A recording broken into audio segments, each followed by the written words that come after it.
In China, Tencent posted its strongest growth in 7 years. The country's largest social network operator posted a 61% rise in quarterly revenue. Tencent is riding the success of video games and an expanding internet ad business. The earnings come after the Shenzhen-based company bought a 12% stake in Snap.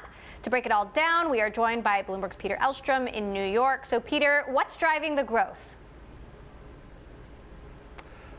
Well, yeah, Tencent had really a surprising quarter on a couple of fronts. You mentioned the revenue growth.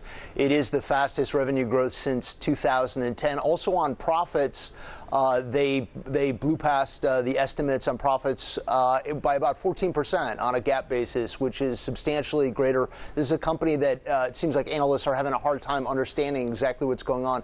A lot of this is being driven by their instant messaging services. They have WeChat, which is now up to almost 1 billion users in the country. So that allows them not just to advertise on that platform, but also to promote different products, including the games business, which has proven very strong for them. They've got a whole catalog of games led by Honor of Kings recently, and that's allowed them to cash in on these services. Taking a look in the Bloomberg, the chart G #BTV1635, we see the revenue growth of Tencent compared to the world's biggest companies. Tencent is that white line, Alibaba is the purple, Facebook the yellow, Alphabet the blue/green. Do you see any signs of weakness, Peter?